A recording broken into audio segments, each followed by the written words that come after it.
Hello दोस्तों, नमस्कार। कैसे हो आप सब? उम्मीद है सब बढ़िया होंगे। मैं मोहित कुमार एक बार फिर से आप लोगों के लिए हाजिर हुआ हूँ इंडियन पॉलिटी की सीरीज़ में। आज हम डिस्कस करेंगे गवर्नर। गवर्नर का ऑफिस क्या होता है? गवर्नर यानी कि राज्यपाल। राज्यपाल क्या होता है? आप सभी जानते हैं कि हर एक स्टेट का अपना एक राज्यपाल होता है। अब राज्यपाल के कार्य कर्तव्य क्या होते हैं? कैसे राज्यपाल की नियुक्ति होती है? राज्यपाल का कार्यकाल कितने समय का होता है? इनके पास कौन कौन सी पावर्स होती हैं और इनका स्टेट को चलाने में क्या योगदान रहता है? आज के लेक्चर में हम इस सब को डिस्कस करने वाले हैं।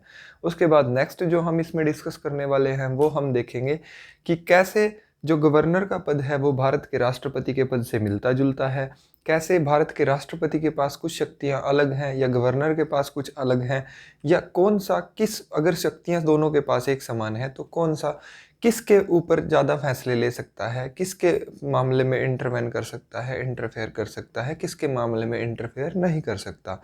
फिर हम तुलना करेंगे प्रेसिडेंट की गवर्नर के साथ पहले, उसके बाद हम तुलना करने वाले हैं प्राइम मिनिस्टर की चीफ मिनिस्टर के साथ कि चीफ मिनिस्टर कैसे स्टेट के अंदर मुख्यमंत्री जो चुने जाते हैं उनका क्या काम होता है। क्या भारत के प्रधानमंत्री का जो काम होता है पार्लियामेंट को, जैसे पार्लियामेंट के प्रति उनके अपने कर्तव्य हैं, या केंद्र सरकार के प्रति जो उनका अपना कर्तव्य है, केंद्र सरकार को चलाने में उनकी जो भूमिका है, क्या राज्य सरकार को चलाने में चीफ मिनिस्टर की यानी मुख्यमंत्री की उनसे कोई अलग भूमिका है या एक समान रहने वाली है? तो उसी चीज़ को हम डिस्कस करेंगे। तो चलिए शुरू करते हैं आज के लेक्चर में। गवर्नर। गवर्नर यानी कि राज्यपाल। तो आप सभी जानते हैं कि हर एक राज्य के अंदर एक राज्यपाल होता है। राज्यपाल कौन होता है? राज्यपाल is the nominal executive head. जैसे हमारे पास भारत के राष्ट्रपति होते हैं। भारत के राष्ट्रपति जी क्या हैं? भारत के राष्ट्रपति जी एक रबर स्टैंप ऑफिस है कि उन्हीं के रबर स्टैंप से सारा कार्यभार चलता है। तो ऐसे ही राज्य का जो सारा कार्यभार चलता है वो चलता है राज्यपाल के नाम पर। लेकिन असल एग्जीक्यूटिव पावर राज्यपाल के पास नहीं होती। असल एग्जीक्यूटिव पावर जो होती है वो होती है चीफ मिनिस्टर के पास। तो राज्यपाल कैसा होता है? राज्यपाल जैसे प्रेसिडेंट के मामले में हमने पढ़ा था कि president of India is a nominal executive head of the state, तो ऐसे ही यहाँ पर हेड ऑफ द स्टेट यानी कि जब मैं राज्य की बात कर रहा हूँ यहाँ पर मेरा स्टेट से मतलब राज्य से रहेगा।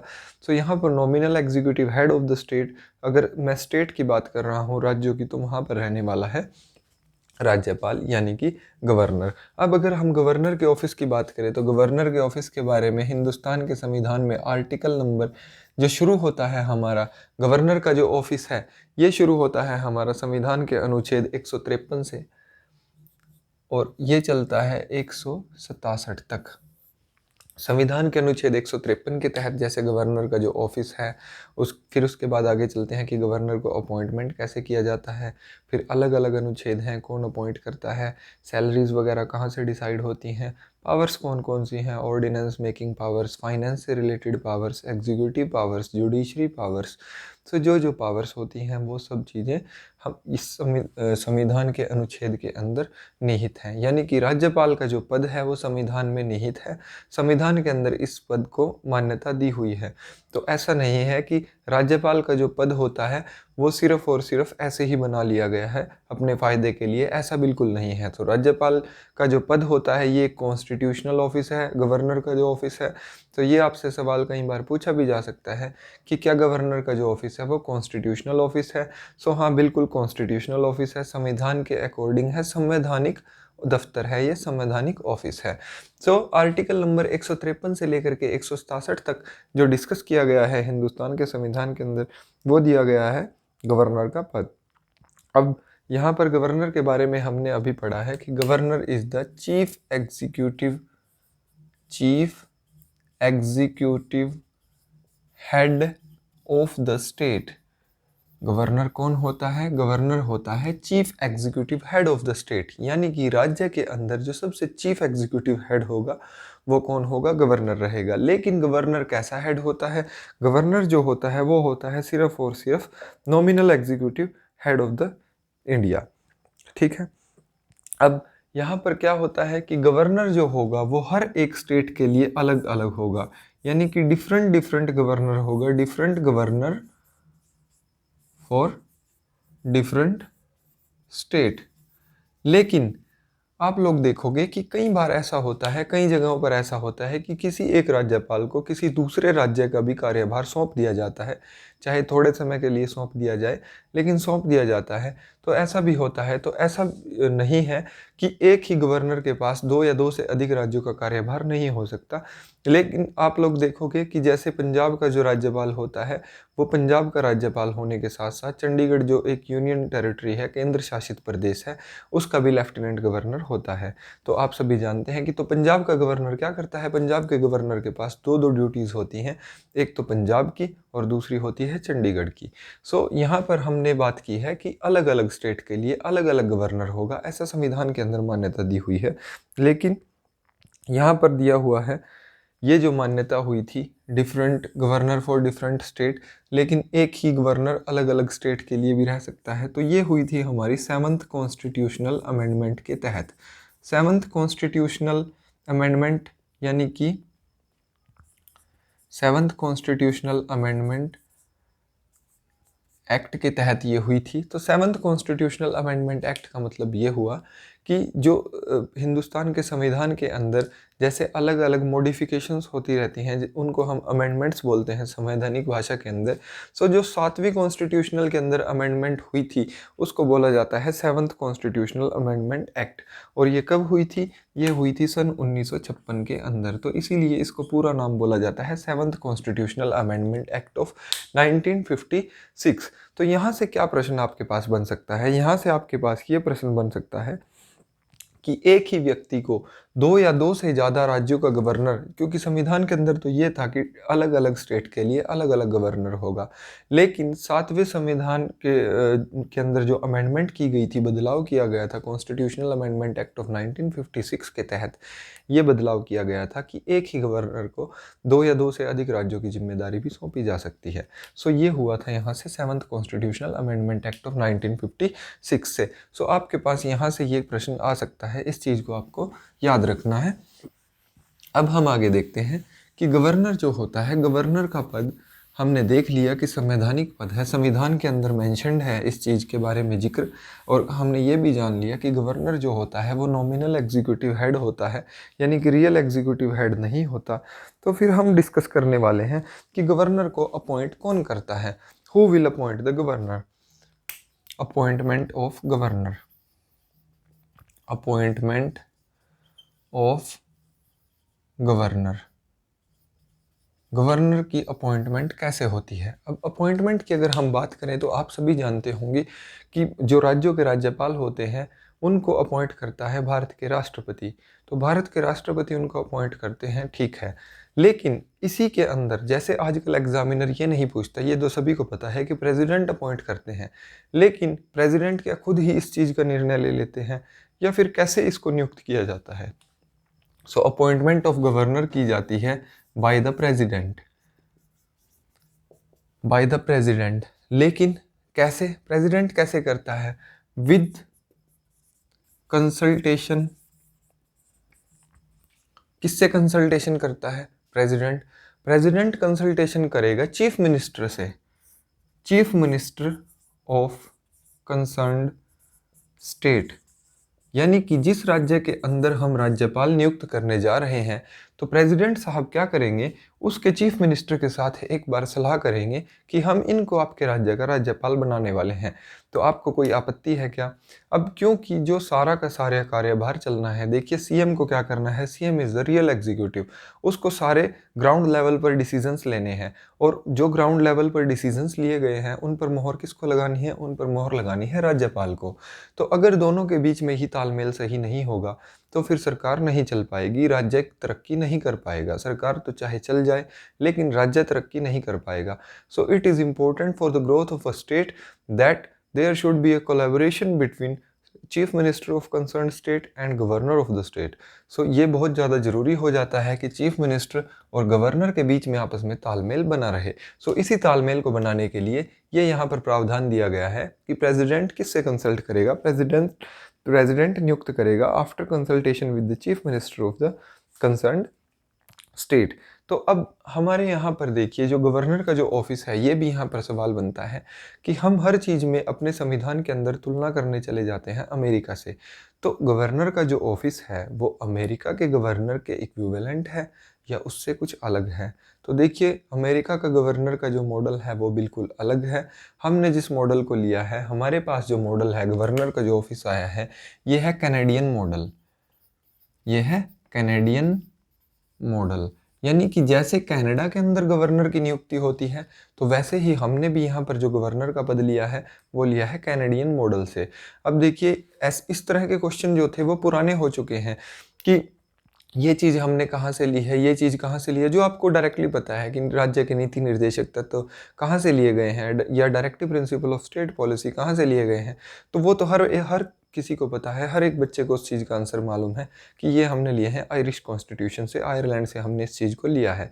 लेकिन अगर वहीं पर ये सवाल आ जाए कि गवर्नर का ऑफिस जो है वो हमने किस मॉडल पर लिया है या गवर्नर का ऑफिस हमने कहाँ से लिया है, सो गवर्नर का ऑफिस जो है वो कैनेडियन मॉडल है। तो इस बात को मैं श्योरिटी देता हूँ कि ये बहुत से बच्चों को नहीं पता होगी बात, बहुत से बच्चों को। सो ये जो चीज़ें हैं, इन छोटी छोटी चीज़ों पर आपको फोकस रखना है, क्योंकि एग्जामिनर अगर थोड़ा सा भी ट्रिकी एग्ज़ाम बनाएगा तो आप उस ट्रिक में नहीं फंसोगे। सो उस ट्रिक से बचने का तरीका ये है कि आप छोटी छोटी चीज़ों पर, छोटे छोटे कीवर्ड्स पर फोकस करते हुए चलें। तो देखिए हम बात कर रहे थे अपॉइंटमेंट ऑफ गवर्नर की। गवर्नर की अपॉइंटमेंट करते हैं प्रेसिडेंट साहब, किससे कंसल्ट करके? With the consultation of chief minister of the concern state. Governor का जो ऑफिस है वो किस बिहाफ पर लिया गया है? कैनेडियन मॉडल पर।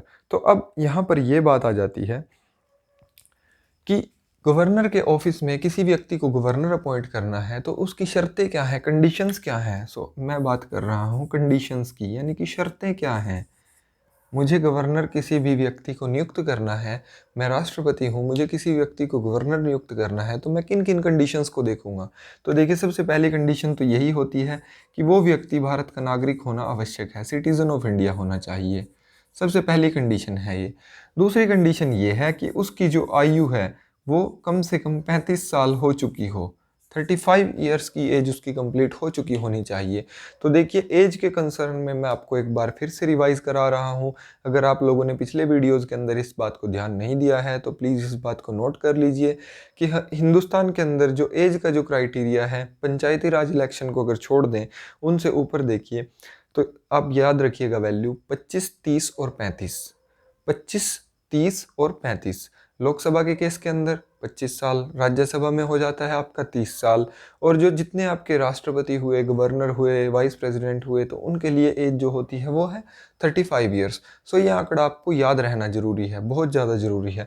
सो मेन बेसिक कंडीशन दो ये हैं। उसके बाद तीसरी कंडीशन आ जाती है जो थोड़ी सी अलग है। वो कंडीशन ये है कि जिस भी व्यक्ति को गवर्नर नियुक्त करना है और जिस राज्य के अंदर नियुक्त किया जा रहा है वो वहाँ का सिटीजन नहीं होना चाहिए।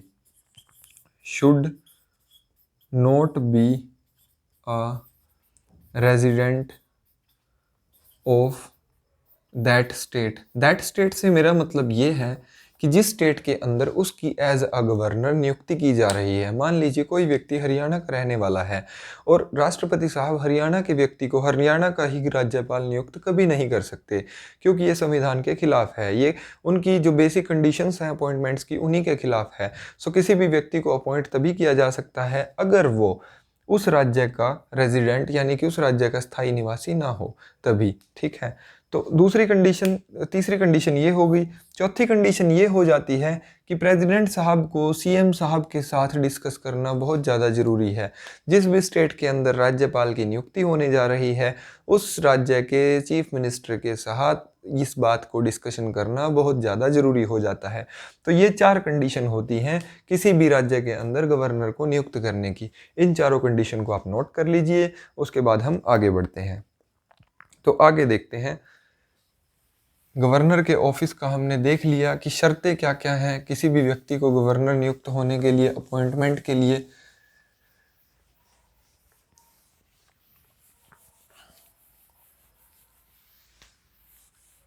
सो ये शर्तें काफ़ी इम्पोर्टेंट हैं।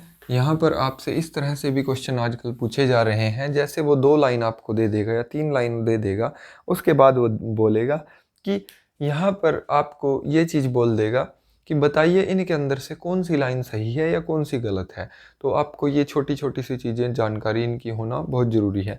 अब कुछ इससे अलग कंडीशंस हो जाती हैं, ये तो थी नियुक्ति से संबंधित। अब मान लीजिए कोई भी व्यक्ति नियुक्त होने जा रहा है तो उससे अलग छोटी छोटी सी और कंडीशंस भी होती हैं। वो कंडीशंस क्या क्या हैं? सो वो कंडीशंस हैं कि वो किसी भी हाउस का मेंबर नहीं होना चाहिए, not a member of any house.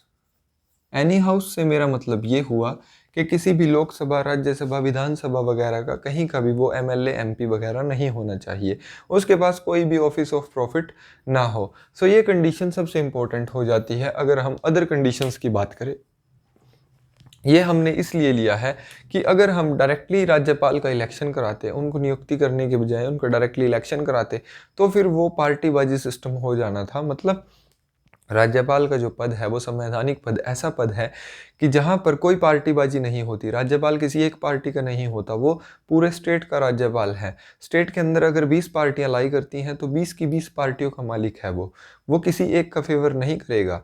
तो ताकि अनफेयर मीन्स से, मतलब बिल्कुल किसी भी तरह की, किसी के भी पक्ष में कोई भी बात ना बोल पाए, निष्पक्ष फैसला ले सके, इसीलिए राज्यपाल का जो पद है उसको इस तरह से बनाया गया है कि वो कोई भी मेंबर ऑफ एनी हाउस नहीं होना चाहिए, उसके पास कोई भी ऑफिस ऑफ प्रॉफिट नहीं होना चाहिए। तीसरी कंडीशन जो यहाँ पर आती है वो ये है कि राज्यपाल जो निवास करेगा वो राजभवन के अंदर निवास करेगा बिना किसी किराए के। ठीक है, राज्यपाल का जो ऑफिशियल वास होगा वो होगा राजभवन। तो आपको पता होना चाहिए राज्यपाल जो रहता है वो रहता है राजभवन के अंदर। राष्ट्रपति कहाँ पर रहते हैं? राष्ट्रपति के निवास स्थान का नाम है रायसीना हिल्स। रायसीना हिल्स। प्रधानमंत्री के निवास स्थान का नाम 7RCR। ठीक है, तो ये आपको पता होना चाहिए। हिंदुस्तान के अंदर रायसीना हिल्स किसके निवास स्थान का नाम है? तो ये होता है भारत के राष्ट्रपति यानी कि भारत के प्रेसिडेंट के निवास स्थान का नाम है, और ये होता है प्राइम मिनिस्टर के निवास स्थान का नाम, और गवर्नर के निवास स्थान का नाम होता है राजभवन। तो ये आपको मालूम होना चाहिए। उसके बाद अदर कंडीशंस क्या हैं? अदर कंडीशंस छोटी छोटी सी और देख लेते हैं कि अगर कोई व्यक्ति 2 या 2 से ज़्यादा स्टेट के अंदर नियुक्त किया जा रहा है तो 2 या 2 से ज़्यादा स्टेट के अंदर उसका जो मतलब अपॉइंटमेंट का जो खर्च है और जो भी उसका अमोलमेंट्स पे बैठते हैं, यानी कि उसके जितने भी भत्ते हैं और जो कुछ भी है उसका, तो वो सब जो होगा वो इक्वली दोनों शेयर्स, स्टेट्स के शेयर्स के बीच में डिवाइड किया जाएगा, क्योंकि खर्च दोनों वहन करेंगे। ऐसा नहीं है कि खर्च एक उठाए और मज़ा दूसरे भी लूटें, तो ऐसा बिल्कुल नहीं होगा। तो ये सब बराबर बराबर किया जाएगा। और कंडीशंस अलग अलग रहती हैं, जैसे क्रिमिनल केसेस वगैरह की रहती हैं, क्योंकि ये जो पद होते हैं ये निष्पक्ष पद होते हैं। जो जो कंडीशंस राष्ट्रपति के लिए हैं सेम सेम कंडीशन आप लोग देख रहे होंगे कि यहाँ पर भी हैं। यहाँ पर बस थोड़ी सी और चीज़ें कुछ ऐड हो जाती हैं। जो हमने देखा कि राष्ट्रपति यहाँ पर नियुक्त करता है तो वो जिस स्टेट के अंदर नियुक्ति की जा रही है उसके चीफ मिनिस्टर से कंसल्ट करेगा, और राष्ट्रपति तो पूरे देखिए देश तो एक ही है तो एक ही राष्ट्रपति होता है, तो वहाँ पर ये कंडीशन आती ही नहीं है कि उनको 2 या 2 से ज़्यादा जगह पर नियुक्त किया जा सकता है या नहीं। सो ये हो जाती हैं हमारी छोटी छोटी सी कंडीशंस। अब यहाँ पर हम बात कर लेते हैं कि जो गवर्नर होते हैं, गवर्नर को शपथ कौन दिलाता है? अगर हम गवर्नर के केस में बात करें तो गवर्नर को शपथ कौन दिलाता है? ओथ। ओथ की अगर हम बात करें तो जिस भी, जैसे भारत के जो राष्ट्रपति होते हैं उनको शपथ कौन दिलाते हैं? Chief justice of India, Bharat के जो सर्वोच्च न्यायालय है उसके मुख्य न्यायाधीश। तो गवर्नर को जहाँ पर नियुक्त किया जा रहा है जिस भी राज्य के अंदर, वहाँ पर सर्वोच्च न्यायालय कौन होता है? उस राज्य का हाई कोर्ट। तो उस राज्य के हाई कोर्ट के जो चीफ जस्टिस होंगे, chief justice of high court, तो जिस भी राज्य के अंदर राज्यपाल की नियुक्ति हो रही है तो उस राज्य के हाई कोर्ट के जो मुख्य न्यायाधीश होंगे वो राज्यपाल को शपथ दिलाएंगे। अगर chief justice of high court मौजूद ना हो तो दूसरे जो सीनियर जज होंगे, सीनियर जज, जो दूसरे सीनियर जज होंगे हाई कोर्ट के, वो राज्यपाल को शपथ दिलाएंगे। अब ये तो हुई शपथ की बात। अगर हम बात करें कि राज्यपाल को अपना इस्तीफा देना है, रेजिग्नेशन देना है, तो रेजिग्नेशन किसको देंगे? अगर राज्यपाल को अपना इस्तीफा देना है तो राज्यपाल इमिडिएटली अपना रेजिग्नेशन लिखेंगे भारत के राष्ट्रपति को, जिन्होंने उनको वारंट के तहत नियुक्त किया है। अब यहाँ पर एक बात और आ जाती है कि राष्ट्रपति जी जो होते हैं वो नियुक्त कैसे करते हैं? क्या कोई इलेक्शन होता है? नहीं।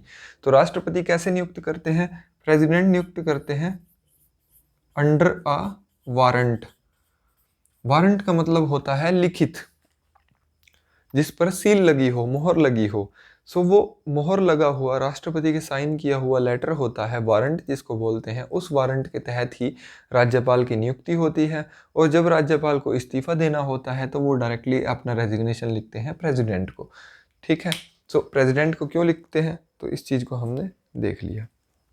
अब यहाँ पर एक बात और आ जाती है कि क्या ऐसा भी हो सकता है कि राज्यपाल को बीच में ही हटाया जा सकता है? हाँ, ऐसा मुमकिन है। तो ऐसा कौन कर सकते हैं? तो रिमूवल भी कौन कर सकते हैं? President.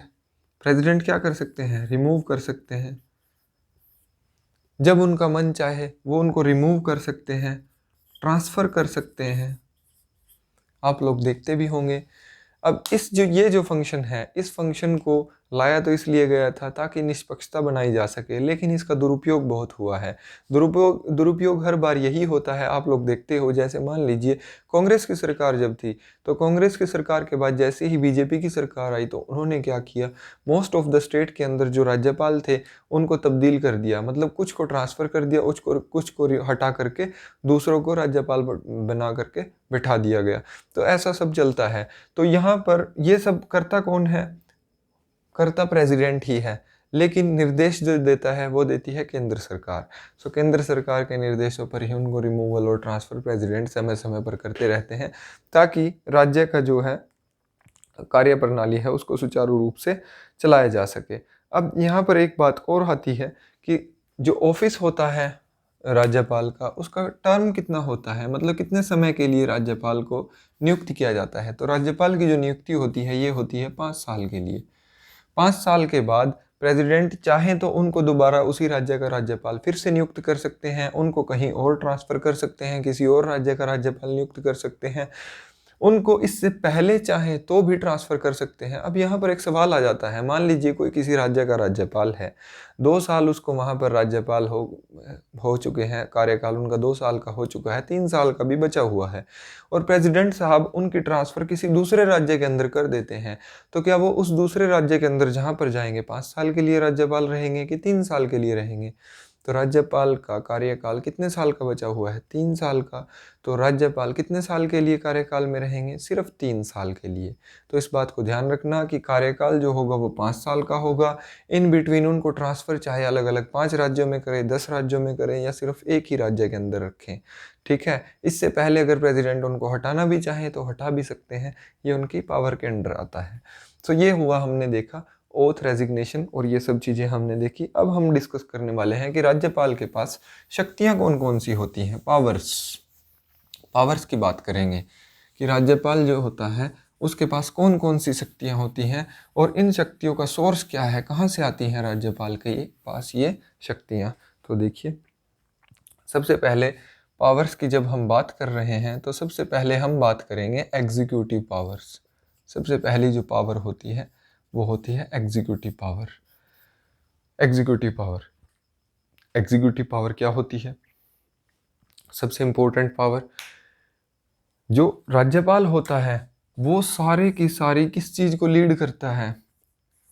Lead the state administration. State administration को कैसे लीड करता है?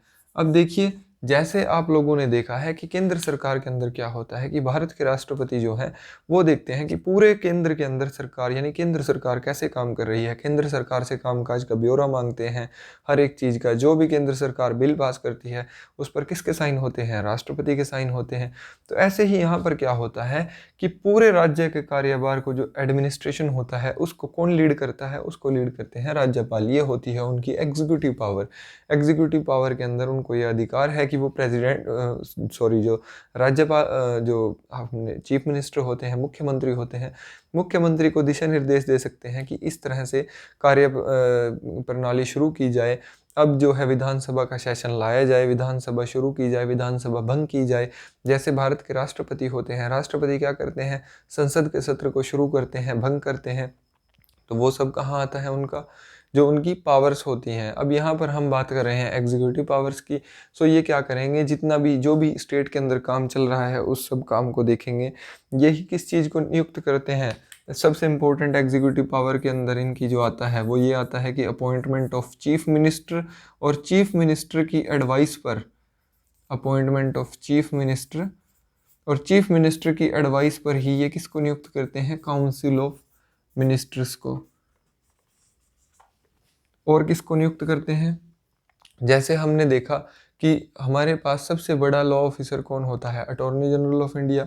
सो ऐसे ही यहाँ पर स्टेट के लिए जो अटॉर्नी जनरल होते हैं, अटॉर्नी जनरल ऑफ स्टेट, उनकी नियुक्ति यही करते हैं।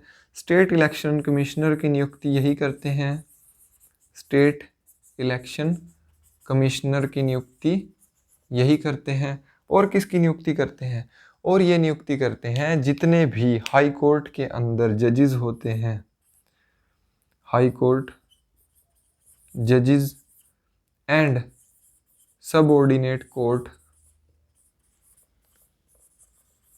जजेस। सबऑर्डिनेट कोर्ट जजेस मतलब जो भी आपके राज्य के अंदर दूसरी अदालतें होती हैं, उन सब को भी नियुक्ति जो करते हैं वो यही करते हैं। इनके हाथ में क्या होता है, और इनकी एग्जीक्यूटिव पावर्स के अंदर आता है कि जो जब भी स्टेट के अंदर स्टेट इमरजेंसी लगती है, स्टेट इमरजेंसी जिस शब्द को बोला जाता है, स्टेट इमरजेंसी क्या होता है, प्रेसिडेंट रूल।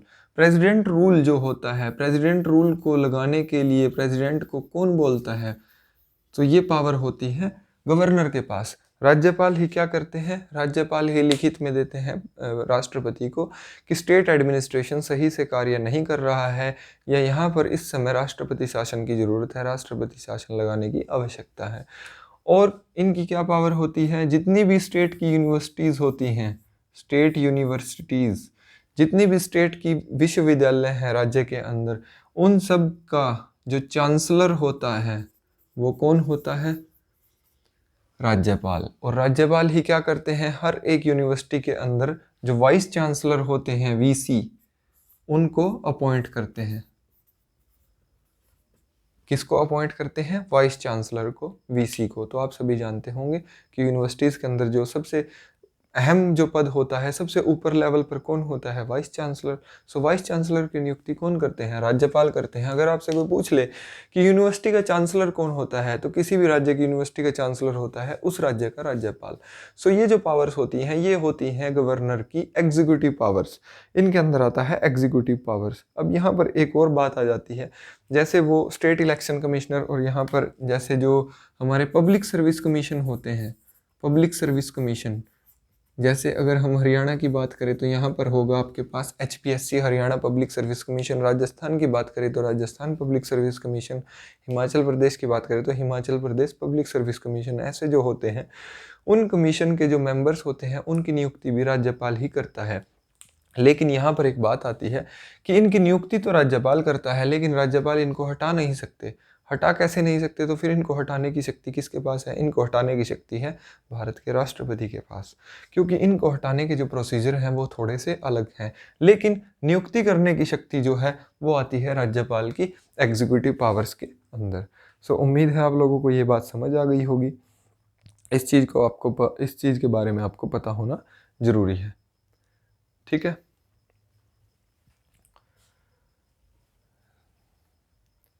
ये सॉरी, यहाँ पर अटॉर्नी नहीं, स्टेट के अंदर एडवोकेट जनरल होता है, इसको करेक्ट कर लीजिएगा। स्टेट के अंदर अटॉर्नी जनरल नहीं, स्टेट के अंदर एडवोकेट जनरल होता है। अटॉर्नी जनरल होता है केंद्र सरकार के अंदर, attorney general of India. State के अंदर हम बात करेंगे एडवोकेट जनरल ऑफ स्टेट, ठीक है, क्योंकि वो सरकारी वकील होता है, सरकार की तरफ से जो डिफेंड करता है सरकार को। अब हम बात करने वाले हैं, एग्जीक्यूटिव पावर्स हमने देख ली। अब हम देखते हैं कि अगली और कौन कौन सी पावर होती हैं एग्जीक्यूटिव पावर्स के अलावा गवर्नर के पास। तो आप यहाँ से एक चीज़ की तुलना करते चलिए कि जब आपने प्रेसिडेंट वाला चैप्टर पढ़ा भारत के राष्ट्रपति, तो भारत के राष्ट्रपति के पास भी क्या इसी तरह से पावर्स नहीं हैं, लेकिन उनके पास उनकी पावर्स के अंदर जो डिफरेंस है वो ये है कि राष्ट्रपति के पास जो पावर्स हैं वो पावर्स हैं सेंट्रल गवर्नमेंट के लिए, और जो गवर्नर के पास जो पावर्स हैं वो हैं स्टेट गवर्नमेंट के लिए। तो आप देखोगे कि सिमिलैरिटी है, जैसे सेंटर के अंदर जो कुछ है सेम टू सेम वैसा ही प्रोसीजर स्टेट के अंदर भी है। अब हम बात करते हैं लेजिस्लेटिव पावर्स की। विधायी शक्तियां कौन सी होती हैं गवर्नर के पास? देखिए, सबसे पहले विधायी शक्ति तो आप सभी जानते हैं कि जो भी सेशन होते हैं वो क्या करते हैं, गवर्नर क्या करते हैं, समन करते हैं सेशंस ऑफ विधानसभा। जो भी राज्य के अंदर विधानसभा होती है, विधानसभा के सेशंस की शुरुआत कौन करते हैं? तो वो करते हैं, लेजिस्लेटिव पावर्स में आता है ये, विधायी शक्तियों में गवर्नर करते हैं। जो भी सेशन की शुरुआत होती है तो उसमें अपना राज्यपाल जो है अपना अभिभाषण प्रस्तुत करते हैं, और जो ख़त्म करते हैं तब भी राज्यपाल अपने भाषण के साथ ख़त्म करते हैं। जैसे जो आपका सेशन जब शुरू होता है तो आप सभी जानते हैं कि फर्स्ट सेशन जो होता है पार्लियामेंट के अंदर जब शुरू होता है लोकसभा का, तो प्रेसिडेंट उसके अंदर अपना अभिभाषण देते हैं, जिसके बाद धन्यवाद प्रस्ताव लाया जाता है। तो ऐसे ही होता है राज्य के अंदर राज्यपाल जो है वो अपना प्रस्ताव, मतलब जो स्टार्टिंग जो स्पीच होते हैं वो देते हैं, फिर उसके बाद धन्यवाद प्रस्ताव लाया जाता है जो कंसर्न राज्य की सरकार होती है उनके द्वारा। तो इस तरह से ये सबसे फर्स्ट लेजिस्लेटिव पावर्स होती है कि वो जब चाहे सेशंस ऑफ विधानसभा को समन कर सकते हैं और प्रोरोग कर सकते हैं। तो इन दोनों शब्दों के मतलब आप लोगों को पता हो गए। अगर आप लोगों ने इंडियन पार्लियामेंट चैप्टर देख लिया है तो आपको इस बात का अच्छे से अंदाजा होगा कि समन करना किसको बोलते हैं, प्रोरोग करना किसको बोलते हैं। और इनके पास कौन सी पावर होती है ये हम अभी डिस्कस कर ही चुके हैं कि हर एक इलेक्शन के बाद वो क्या करते हैं, फर्स्ट सेशन को समन करते हैं। फर्स्ट सेशन आफ्टर इलेक्शन, जैसे ही इलेक्शन ख़त्म होने के बाद नई सरकार बनती है तो वहाँ पर फर्स्ट सेशन को समन कौन करते हैं, राज्यपाल करते हैं, जिस भी राज्य के अंदर होता है। और क्या होता है इनके पास लेजिस्लेटिव पावर्स के अंदर कि वो किसी भी बिल को जो उनके पास सेंड किया जाता है, जो जैसे ही विधानसभा किसी भी बिल को पास करेगी, पास करने के बाद अपनी मंजूरी के लिए किसको भेजेगी, राज्यपाल को। तो राज्यपाल के पास बिल्स से रिलेटेड पावर्स होती हैं। वो क्या कर सकते हैं, बिल्स को होल्ड भी कर सकते हैं, पास भी कर सकते हैं, या फिर प्रेसिडेंट को भी सेंड कर सकते हैं, प्रेसिडेंट को भी उस बिल को भेज सकते हैं। किस चीज़ के लिए कि आप देखिए इस पर क्या निर्णय लेना है। तो प्रेसिडेंट के पास स्टेट बिल को लेकर के अलग पावर्स होती हैं और सेंट्रल बिल को लेकर के अलग पावर्स होती हैं, लेकिन राज्यपाल क्योंकि राज्यों के अंदर होते हैं तो उनके पास जो बिल से रिलेटेड पावर्स होती हैं, कंसर्न्ड पावर्स, वो किसके लिए होती हैं, सिर्फ और सिर्फ राज्यों के लिए। और इनके पास कौन सी पावर होती हैं, इनके पास ये पावर होती है कि जो भी स्पीकर जो चुना जाता है विधानसभा के अंदर, उस स्पीकर को कौन अपॉइंट करता है, उस स्पीकर को अपॉइंट करता है राज्यपाल। ये होती है उनकी लेजिस्लेटिव पावर्स, क्योंकि जो भी विधानसभा के मेंबर्स होंगे उनमें से किसी एक व्यक्ति को जो है राज्यपाल क्या बनाता है, स्पीकर नियुक्त करता है। तो स्पीकर जो होगा उसको नियुक्त किया जाएगा राज्यपाल के द्वारा। सो ये होता है राज्यपाल की यहाँ पर लेजिस्लेटिव पावर्स के अंदर हमने देख लिया। ऐसे ही और इनकी लेजिस्लेटिव पावर्स के अंदर क्या होता है कि जहाँ पर जिन राज्यों के अंदर लेजिस्लेटिव काउंसिल होती है, लेजिस्लेटिव काउंसिल, लेजिस्लेटिव काउंसिल का मतलब विधान परिषद, लेजिस्लेटिव काउंसिल विधान परिषद जिन राज्यों के अंदर होती है, जैसे जो सेंट्रल गवर्नमेंट की अगर हम बात करें तो वहाँ पर लोकसभा होती है और राज्यसभा होती है। तो यहाँ पर आप देखोगे कि ज़्यादातर राज्य ऐसे हैं जिनके अंदर सिर्फ विधानसभा है, विधान परिषद वाले जो राज्य हैं वो बहुत कम हैं। लेकिन जिन राज्यों के अंदर विधान परिषद होती है वहाँ पर लेजिस्लेटिव पावर्स होती हैं राज्यपाल को। क्या होती है कि लेजिस्लेटिव काउंसिल के 1/6 मेंबर्स को ये क्या कर सकते हैं, अपॉइंट कर सकते हैं। 1/6 मेंबर्स को अपॉइंट कर सकते हैं, 1/6 मेंबर्स को। अब ये 1/6 मेंबर्स कौन से होंगे, ये 1/6 मेंबर्स वही होंगे जो लिटरेचर, आर्ट, टीचर वगैरह, ये सब इस तरह के जो अच्छी अच्छी परफॉर्मेंस जिन्होंने दी हो, जिन्होंने कुछ अच्छा काम किया हो, तो उन 1/6 मेंबर्स को ये अपनी मर्जी से क्या कर सकते हैं, लेजिस्लेटिव काउंसिल के अंदर नियुक्त कर सकते हैं। तो ये आता है इनकी पावर्स के अंदर। और इनकी पावर्स के अंदर क्या आता है, और ये आता है कि ये एक एंग्लो इंडियन कम्युनिटी का मेंबर, एंग्लो इंडियन कम्युनिटी का मेंबर को क्या कर सकते हैं, अपॉइंट कर सकते हैं विधानसभा के अंदर। जैसे आप लोगों ने देखा कि वहाँ पर राष्ट्रपति क्या कर सकते थे, 2 मेंबर्स को एंग्लो इंडियन कम्युनिटी के विधानसभा के अंदर अपॉइंट कर सकते थे। तो यहाँ पर ये कितने कर सकते हैं, एक एंग्लो इंडियन कम्युनिटी के मेंबर को अपॉइंट कर सकते हैं। तो ये बात आपको अच्छे से पता होनी चाहिए कि कौन एक एंग्लो इंडियन कम्युनिटी के मेंबर को कर सकता है और कौन 2 को कर सकता है। नेक्स्ट यहाँ पर जो बात आती है वो आती है कि जैसे आप लोगों ने प्रेसिडेंट के केस में देखा कि जो भी क्वालिफिकेशन डिसक्वालिफिकेशन से रिलेटेड जो भी मसले होते हैं, एंटी डिफेक्शन लॉ जहाँ पर लगता है 10वें शेड्यूल के अंतर्गत जो आता है एंटी डिफेक्शन लॉ। सो वहाँ पर जो भी डिफेक्शन लॉ से रिलेटेड, जो भी डिसक्वालिफिकेशन से रिलेटेड जो मसला होगा, डिसक्वालिफिकेशन से रिलेटेड जो भी इशू होगा, उस इशू को डिसाइड कौन करेगा,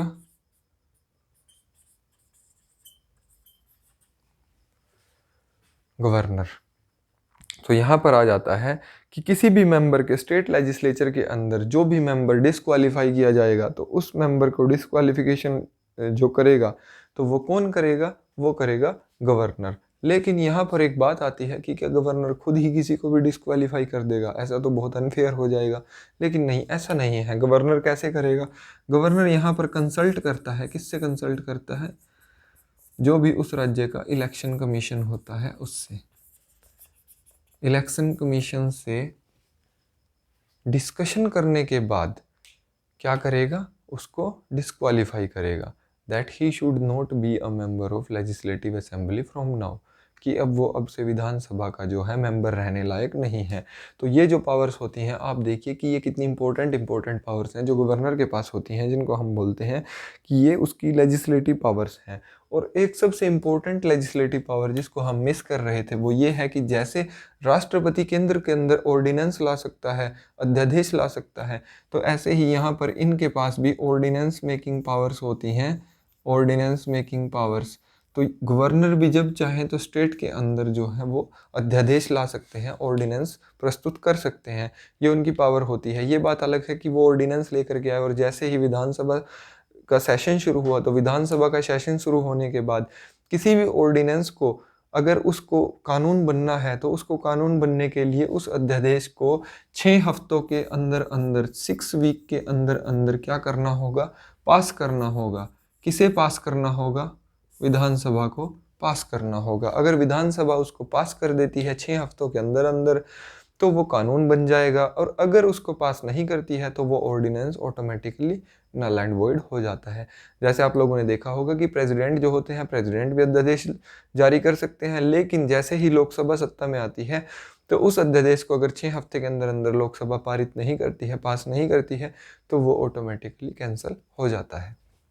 सो ये रही लेजिस्लेटिव पावर्स गवर्नर से रिलेटेड, इन सब को आपको नोट कर लेना चाहिए, ये काफ़ी इंपॉर्टेंट हो जाती हैं। अब हम बात करते हैं कि फाइनेंस से रिलेटेड, जैसे भारत के राष्ट्रपति के पास मनी बिल से रिलेटेड पावर्स होती हैं, तो क्या ऐसी कुछ पावर्स राज्यपाल के पास भी होती हैं? तो हम कहेंगे हाँ, बिल्कुल होती हैं। राज्यपाल के पास भी फाइनेंस से रिलेटेड पावर्स होती हैं। अब फाइनेंस से रिलेटेड राज्यपाल के पास कैसे पावर्स होंगी?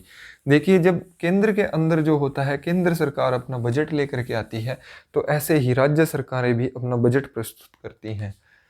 तो यहाँ पर अगर राज्य सरकार कोई अपना बजट प्रस्तुत कर रही है तो वो हुआ फाइनेंशियल स्टेटमेंट, और जो भी एनुअल फाइनेंशियल स्टेटमेंट होगी स्टेट की, उसको कौन लीड करेगा? एनुअल फाइनेंशियल स्टेटमेंट, जिसको हम बजट भी बोलते हैं, उसको पारित किसके प्रसाद पर्यंत किया जाता है? राज्यपाल के। तो यानी कि राज्यपाल जो है वो ही फाइनेंस मिनिस्टर को गाइड करते हैं कि आप राज्य का जो बजट है वो प्रस्तुत कीजिए। तो फाइनेंस से रिलेटेड जो पावर होती है, एनुअल फाइनेंशियल स्टेटमेंट जो स्टेट की आती है, राज्य की आती है, तो वो पावर किसकी होती है? वो किसकी उससे आती है? एनुअल फाइनेंशियल स्टेटमेंट स्टेट विधानसभा के सामने समक्ष जो रखी जाती है वो राज्यपाल की मर्जी से रखी जाती है। और यहाँ पर क्या होता है कि किसी भी राज्य के अंदर जो मनी बिल जो प्रोड्यूस किया जाता है, मनी बिल, वो कब प्रोड्यूस किया जा सकता है? मनी बिल का क्वेश्चन आप सभी जानते हैं कि स्पीकर डिसाइड करता है कि ये बिल मनी बिल है कि नहीं है, ये सभी को पता है। लेकिन मनी बिल जो होता है वो स्पीकर को जो ये अथॉरिटी मिली हुई है डिसाइड करने की, वो इसीलिए मिली हुई है क्योंकि उस मनी बिल को पहले ही राज्यपाल मंजूरी दे देता है। जैसे राष्ट्रपति वहाँ पर मनी बिल को पहले ही मंजूरी दे देते थे, तो ऐसे ही मनी बिल को मंजूरी जो दी जाती है पहले ही, वो दे देता है राज्यपाल। अब यहाँ पर एक ये यहाँ पर आ जाता है कि अगर मान लीजिए राज्य के अंदर कोई ट्रबल आ गए, राज्य के अंदर कोई आपदा आन पड़ी, वित्तीय आपदा आन पड़ी, कोई मान लीजिए फ्लड आ गया या कुछ आ गया, अननेसेसरली फंड की आवश्यकता पड़ गई, तो वो फंड भी जो निकाला जाएगा वो भी निकाला जाएगा राज्यपाल की अथॉरिटी से ही। तो राज्यपाल ही जो है वो कंटीजेंसी फंड होता है इमरजेंसी कोटा। कंटीजेंसी फंड से अगर कोई पैसा निकाला जा सकता है तो वो पैसा निकाला जा सकता है राज्यपाल की मर्जी से। सो ये राज्यपाल की फाइनेंशियल पावर्स के अंदर आता है money bill, annual financial statement, contingency fund. और क्या होता है इसकी फाइनेंशियल पावर के अंदर एक और इम्पोर्टेंट है कि ये स्टेट फाइनेंस कमीशन को 5 साल के लिए नियुक्त करता है। स्टेट फाइनेंस कमीशन जो 5 साल के लिए नियुक्त होता है, ठीक है, इसका काम क्या होता है कि राज्य के अंदर जो भी खर्च वगैरह हो रहा है फाइनेंस का, सारे का हिसाब किताब रखना, ब्यौरा करना। सो फाइनेंस कमीशन डिसाइड करता है कि आपको इस जगह पर इतना पैसा लगाना चाहिए, इस जगह पर इतना पैसा लगाना चाहिए, इस चीज़ को, इसको इतनी पैसे की ज़रूरत है, इसको इतने पैसे की ज़रूरत है।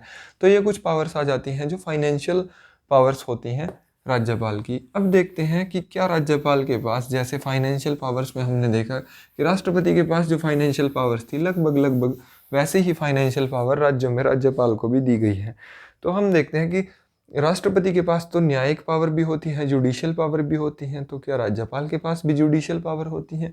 तो हम कहेंगे हाँ बिल्कुल होती हैं, राज्यपाल के पास भी जुडिशियल पावर्स होती हैं। तो कौन सी जुडिशियल पावर होती हैं? हम बोलते हैं कि राष्ट्रपति क्या करता है, राष्ट्रपति को तो ये अधिकार है कि वो चाहे तो किसी भी व्यक्ति की सजा को माफ़ कर सकते हैं, ठीक है। वो चाहे तो किसी भी फांसी जिसको हो चुकी है वो कल को ये भी बोल सकते हैं, अगर उसकी अर्जी राष्ट्रपति के समक्ष जाती है तो राष्ट्रपति जी बोल सकते हैं कि इसकी फांसी की सज़ा माफ़ और ये आज़ाद कल से। तो वो ऐसा बोल सकते हैं, उनको ये जुडिशियल पावर है। तो क्या राज्यपाल को भी ये पावर है? राज्यपाल को पावर है माफ़ी की, लेकिन इसमें थोड़ा सा चेंज है। वो चेंज क्या है कि राज्यपाल जो है, अगर किसी भी व्यक्ति को डेथ सेंटेंस हुआ है, डेथ सेंटेंस का केस है कोई भी, तो डेथ सेंटेंस को राज्यपाल जो है वो पार्डन नहीं कर सकते। पार्डन का मतलब होता है माफ़ करना। तो माफ़ी की जो पावर है, पार्डनिंग पावर, ये सिर्फ और सिर्फ भारत के राष्ट्रपति को है। ये बात ध्यान रखना कि राष्ट्रपति की जुडिशियल पावर में और गवर्नर की जुडिशियल पावर में जो बेसिक डिफरेंस है, वो डिफरेंस यही है कि माफ़ी का अधिकार केवल और केवल भारत के राष्ट्रपति को है, राज्यपाल को माफ़ी का अधिकार नहीं है। राज्यपाल क्या कर सकते हैं? किसी की मृत्यु की सज़ा को चेंज कर सकते हैं। चेंज कर सकते हैं किस में भाई? लाइफ इम्प्रिजनमेंट में, उम्र कैद में बदल सकते हैं, ठीक है, कम्यूट करा सकते हैं, उसमें कुछ छूट दिला सकते हैं, कोई किसी को कठोर कारावास हुआ है उसको बदलवा सकते हैं, लेकिन पार्डन नहीं कर सकते, उसको बिल्कुल आज़ाद नहीं कर सकते। सो जुडिशियल पावर के अंदर अगर हम बात करें तो जुडिशियल पावर में आपने देखा कि जो पावर्स राष्ट्रपति को मिली हुई है सेम टू सेम वैसी ही पावर भारत के जो राज्यों के जो राज्यपाल होते हैं उनको भी मिली हुई हैं, सिर्फ एक चीज़ को छोड़ करके कि माफ़ी का अधिकार इनको नहीं है, ठीक है। अब यहाँ पर और जुडिशियल पावर क्या होती है कि जब भी किसी जज को नियुक्त करता है प्रेसिडेंट, जब जज को नियुक्त, जैसे हाई कोर्ट के अंदर क्या होता है, हाई कोर्ट के अंदर जुडिशियल सर्विसेज जो होती हैं, हाई कोर्ट की जो जुडिशियल सर्विसेज होती हैं, जुडिशियल सर्विसेज जो राज्य के अंदर होती हैं, उनकी नियुक्ति तो करता है राज्यपाल, लेकिन जो जजेस होते हैं उनकी नियुक्ति करते हैं भारत के राष्ट्रपति। भारत के राष्ट्रपति जब भी हाई कोर्ट के अंदर जज की नियुक्ति करते हैं तो उस नियुक्ति को करते हैं वो किससे पूछकर? गवर्नर से पूछकर। सो अपॉइंट जजेस आफ्टर कंसल्टेशन, आफ्टर कंसल्टेशन। सो जब भी राष्ट्रपति किसी भी जज को नियुक्त करेंगे तो यहाँ पर स्टेट हाई कोर्ट के अंदर जब भी किसी जज को नियुक्त किया जाएगा, राष्ट्रपति कहाँ पर नियुक्त करते हैं? सुप्रीम कोर्ट के अंदर और स्टेट हाई कोर्ट्स के अंदर। सो स्टेट हाई कोर्ट के अंदर अगर किसी भी जज को नियुक्त कर रहे हैं भारत के राष्ट्रपति, तो वो क्या करेंगे? वो पहले उस राज्य के राज्यपाल से इस संबंध में एक बार विचार जरूर करेंगे। अब आप बोलोगे कि हाई कोर्ट के अंदर तो फिर इंडिपेंडेंटली गवर्नर क्या कर सकते हैं? तो गवर्नर देखिए इंडिपेंडेंटली नहीं कर सकते, वो सिर्फ जुडिशियल सर्विसेज में अपॉइंट कर सकते हैं, जजेस अपॉइंट नहीं कर सकते, जजेस अपॉइंट करने की पावर उनको नहीं है। और यहाँ पर क्या होता है कि जितने डिस्ट्रिक्ट जजेस होते हैं उनको अपॉइंट करने की पावर इनको है। सो डिस्ट्रिक्ट जजेस जो होते हैं, डिस्ट्रिक्ट जजेस की नियुक्ति कौन करता है?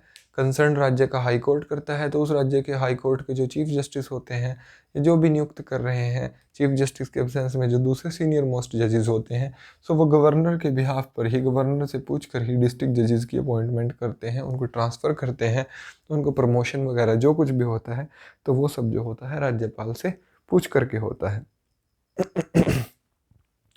अब यहाँ पर ये हम देख ही चुके हैं कि जो जुडिशियल सर्विसेज के अंदर बंदों को नियुक्त किया जाता है, ये भी राज्यपाल के द्वारा किया जाता है, कंसर्न राज्य के राज्यपाल के द्वारा, जिस राज्य की जुडिशियल सर्विसेज के अंदर बंदे आ रहे हैं। सो ये हमने देखा राज्यपाल की पावर्स। तो अब आप लोग इसको कंपेयर कर सकते हो, क्योंकि आप लोगों ने देख लिया कि एग्जीक्यूटिव पावर्स कौन सी हैं, लेजिस्लेटिव पावर्स कौन सी हैं, फाइनेंशियल पावर्स कौन सी हैं और जुडिशियल पावर्स कौन सी हैं। अब आप इनकी तुलना कीजिएगा प्रेसिडेंट के पावर्स के साथ, तब आपको डिफरेंस समझ आएगा कि आप देखोगे कि 90% पावर्स जो हैं वो लगभग एक समान हैं। बस यहाँ पर इतना आ जाता है कि राष्ट्रपति जो भी निर्णय लेंगे वो सेंट्रल लिस्ट से रिलेटेड लेंगे। जो केंद्र की लिस्ट होती है, मतलब यूनियन, हमारे पास 3 तरह की लिस्ट होती हैं, यूनियन लिस्ट, स्टेट लिस्ट और कंकरेंट लिस्ट। तो यूनियन लिस्ट पर जो भी फैसला लेने वाले हैं, यूनियन लिस्ट से रिलेटेड जो भी मसला है उस पर लेने वाले हैं भारत के राष्ट्रपति, और स्टेट लिस्ट पर जो भी फैसला लेने वाले हैं वो लेने वाले हैं राज्यपाल। तो इस बात को ध्यान रखिएगा। बाकी हमने सारी पावर्स को यहाँ पर डिस्कस कर लिया है कि कंसर्न राज्य के अंदर कौन कौन सा पावर्स जो होती हैं वो राज्यपाल के पास होती हैं। तो आप लोग यहाँ से तुलना करने पर देख रहे होंगे कि प्रेसिडेंट और राष्ट्रपति के जो पद हैं वो बिल्कुल एक समान हैं।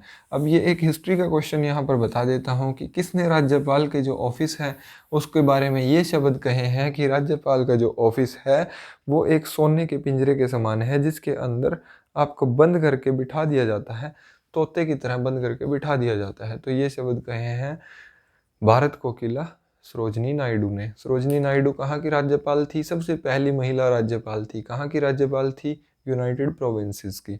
यूनाइटेड प्रोविंसेस बोलते थे उस समय, उत्तर प्रदेश नहीं था, यूनाइटेड प्रोविंसेस था वहाँ की।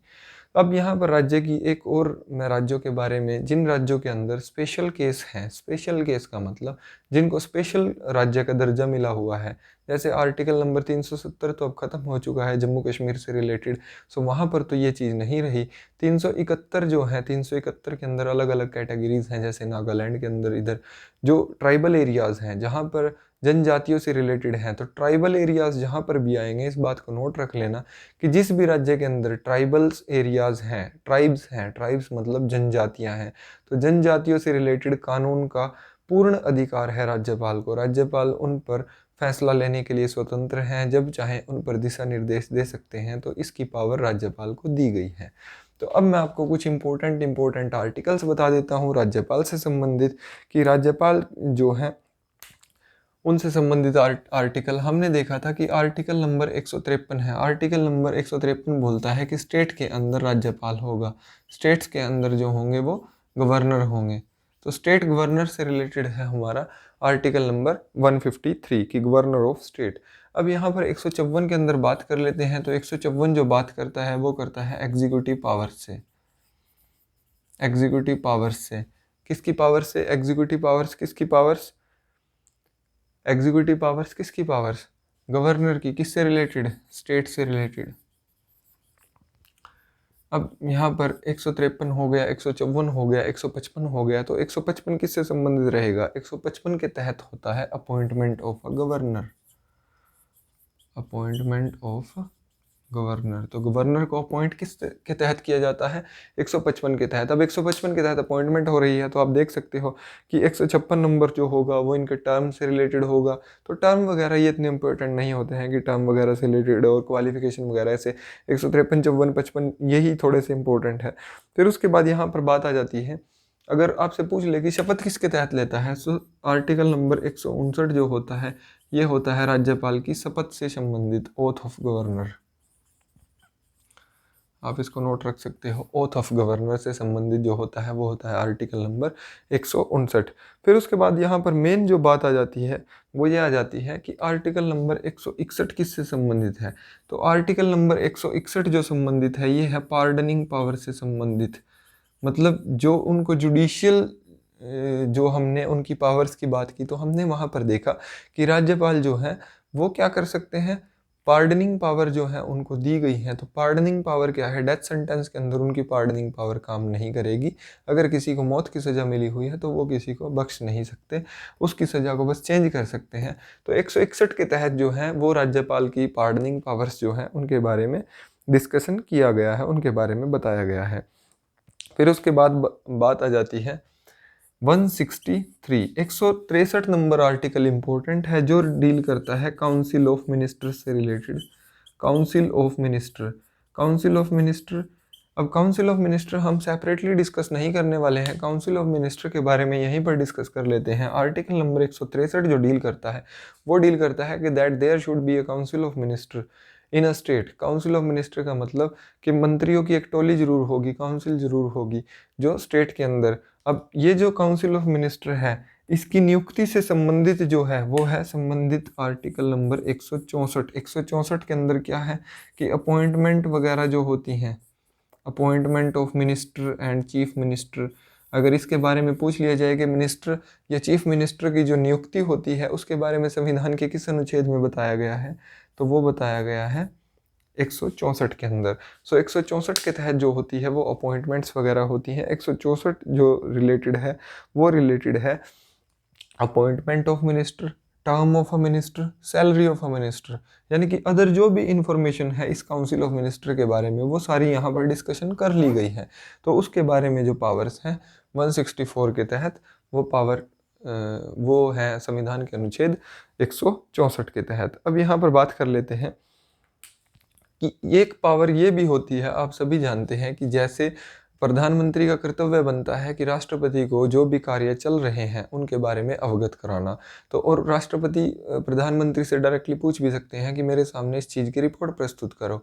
तो क्या ऐसे ही प्रोविज़न हमने देखे हैं कि स्टेट के अंदर गवर्नर को भी मिले हुए हैं। गवर्नर भी जब चाहें तो जो सीएम है उनको ये दिशा निर्देश दे सकते हैं कि इस चीज़ की रिपोर्ट मेरे सामने प्रस्तुत करो। तो ऐसा किस संविधान के अनुच्छेद में लिखा हुआ है, तो ये आती है पावर संविधान के अनुच्छेद 167 के तहत। तो संविधान का अनुच्छेद 167 क्या बोलता है, 167 बोलता है, ये पावर देता है कि duty of the chief minister regarding furnishing of information to governor, duties of CM to provide information to governor. Governor को सारी चीज़ की जानकारी देना ये आ जाता है 167 नंबर के तहत। अब यहाँ पर एक और जो मेन है वो ये आ जाता है, हमने देख लिया कि माफ़ी की जो पावर्स आती हैं, पार्डनिंग पावर, वो 161 के तहत आ जाती हैं। अब जैसे हम देख रहे हैं कि कुछ बिल्स ऐसे होते हैं जो पास तो कर देती है विधानसभा, लेकिन जो राज्यपाल होते हैं उनको अपने पास विदहोल्ड करके रख लेते हैं, अपने पास रख लेते हैं। तो उस बिल को आगे वो विदहोल्ड करने की उनके पास जो ताकत आती है और आगे प्रेसिडेंट के पास भेजने की जो ताकत है वो कहाँ से मिली हुई है, तो वो मिली हुई है संविधान के अनुच्छेद 221 से 201 से तहत, सॉरी 221 नहीं 201 से तहत बिल्स से संबंधित जो भी उनकी पावर्स हैं, जैसे बिल को पास करना या बिल को रोक के रखना या बिल को वापस कर देना या फिर बिल को राष्ट्रपति को ट्रांसफ़र कर देना। तो ये जो पावर आती है वो आती है 201 से तहत, 201 के तहत। अब आखिरी एक और इम्पोर्टेंट पावर है, वो है अध्यादेश जारी करने से संबंधित, ऑर्डिनेंस मेकिंग पावर। सो ऑर्डिनेंस मेकिंग पावर जो आती है वो आती है 213 से संबंधित। संविधान का आर्टिकल नंबर 213 जो है ये है गवर्नर द्वारा अध्यादेश जारी करने से संबंधित। सो अध्यादेश जो जारी कर सकता है गवर्नर वो कर सकता है 213 के तहत। अब यहाँ पर हम इसी चीज़ को, मैंने बोला था कि इस वीडियो के अंदर यहाँ पर गवर्नर का चैप्टर ख़त्म हो जाता है। तो अब बात करते हैं चीफ मिनिस्टर की। चीफ मिनिस्टर की अगर हम बात करते हैं तो सीएम को कौन अपॉइंट करता है, who will be appointed as a CM, तो सीएम को अपॉइंट करने वाले होते हैं गवर्नर। तो गवर्नर कैसे अपॉइंट करते हैं? जो मेजोरिटी पार्टी का लीडर होता है, मेजोरिटी लीडर जो होता है, जो अपना बहुमत प्रस्तुत करता है, उसी को क्या नियुक्त किया जाता है? सीएम नियुक्त किया जाता है। कौन नियुक्त करता है? गवर्नर नियुक्त करता है। गवर्नर देखता है कि ये मेजोरिटी पार्टी का लीडर है, तो उसको सीएम नियुक्त किया जाता है। सीएम किस उससे नियुक्त होता है? अपॉइंटमेंट 164 के तहत, 163 के तहत होती है कि there should be a council of minister. अब जब सीएम नियुक्त हो जाता है तो सीएम को शपथ कौन दिलाता है? सीएम को शपथ दिलाते हैं गवर्नर। सीएम को शपथ कौन दिलाता है? सीएम को शपथ दिलाते हैं गवर्नर। गवर्नर सीएम को शपथ दिलाते हैं, फिर सीएम साहब क्या बोलते हैं? इस काउंसिल ऑफ मिनिस्टर का निर्माण करते हैं। तो काउंसिल ऑफ मिनिस्टर का निर्माण कैसे करते हैं? सीएम क्या करेंगे? नेम्स को रिकमेंड करेंगे। सीएम क्या करेंगे? नेम को रिकमेंड करेंगे कि इस बंदे को फलाना मंत्री बनाना है जी, फलाना मंत्री बनाना है। सो नेम रिकमेंड करने पर गवर्नर साहब क्या करेंगे? उसको मिनिस्टर बनाएंगे, उस व्यक्ति को मिनिस्टर बनाएंगे। सो यहाँ पर बात ये आ जाती है, जैसे हमने देखा कि प्रधानमंत्री जो है वो काउंसिल ऑफ मिनिस्टर बनाने के लिए प्रेसिडेंट साहब को नाम भेजते हैं, तो ऐसे ही हम देख रहे हैं यहाँ पर भी सेम प्रोसीजर है, बिल्कुल वैसे ही रहने वाला है। अगर दोनों पार्टीज में ये हो जाए कि दोनों बराबर बराबर का बहुमत है, तब गवर्नर इंडिपेंडेंट होता है। जैसे राष्ट्रपति वहाँ पर इंडिपेंडेंट होता है, तो ऐसे ही यहाँ पर गवर्नर इंडिपेंडेंट होता है। वो जिसको चाहे नियुक्त कर सकता है, क्या? Chief minister. लेकिन उसके पास फिर वही टाइम होता है कि उसको अपना बहुमत संसद के अंदर, जैसे वहाँ पर संसद के अंदर प्राइम मिनिस्टर को अपना बहुमत साबित करना होता है, यहाँ पर उसको विधानसभा के अंदर फ्लोर टेस्ट पास करना होता है। अगर वो फ्लोर टेस्ट को पास कर लेता है तो congratulation, he will be the CM for next period, जब तक उसकी सरकार बहुमत में बनी हुई है। सो ओवरऑल यहाँ पर कैप्टन ऑफ द शिप कौन होता है? वो होता है मुख्यमंत्री, चीफ मिनिस्टर। सो हमने देखा कि पावर्स क्या क्या होती हैं। गवर्नर सबसे इम्पोर्टेंट था।